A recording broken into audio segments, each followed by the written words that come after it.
पास हमारे साथ एक और खास मेहमान जुड़ गए हैं, इलियास शरफुद्दीन भी हमारे साथ जुड़ गए हैं। सर बहुत स्वागत है, मुस्लिम स्कॉलर हैं सर, बहुत बहुत स्वागत है आपका इंडिया न्यूज पर।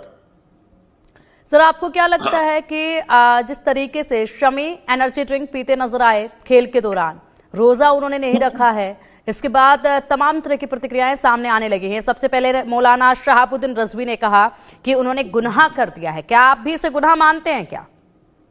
कुरान और सही हदीस तर्जुमे से पढ़ लें तो मसला हल हो जाएगा, तमाम प्रॉब्लम सॉल्व हो जाएंगे। कुरान में अल्लाह ने मुसाफिर को जो जर्नी में है और बीमार को रोजे से छूट दी है। तो समी जो सफर कर रहे हैं इंडिया से दुबई तक, वो जर्नी में है, मुसाफिर है, और उनके लिए अल्हम्दुलिल्लाह रब्बिल आलमीन अल्लाह ने खुद छूट दी है कि वो रोजा बाद में रह सकते हैं। अब इन हालात में उसको बिलावजे का इश्यू बनाकर टेंशन ना पैदा करे। वैसे ही बीमार के लिए भी ऐसी ही छूट है कि जब तक सेहत ना हो जाए। दूसरा यह है कि 95 लाख करोड़ का इन्वेस्टर्स का नुकसान हो गया भारत में। 100 करोड़ हिंदुस्तानी महंगाई से जूझ रहे हैं। इन हालात में हम अगर शमी को डिस्कस करने से बेहतर है इकोनॉमी और जॉब्स डिस्कस करें तो भारत का फायदा होगा इंशाअल्लाह। लेकिन सर अगर इसी के साथ बात की जाए, जिस तरीके से मौलाना शहाबुद्दीन रजवी जिन्हें ये बयान दिया है, ये कोई पहली दफा नहीं है, इससे पहले भी कई ऐसे बयान उनके सामने आ चुके हैं। क्या वो स्पेशल इसीलिए हैं, उनको इसलिए यहाँ पर तैनात किया गया है कि वो किसी भी तरह के बयान जो हैं वो देते रहें लगातार? उनके चाहे वो महाकुंभ की बात हो, किसी भी मुद्दे पर बात हो, उनके ऐसे ही बयान सामने आते हैं जिससे एक नया विवाद जो है वो उत्पन्न हो जाता है। आखिर ऐसा क्यों?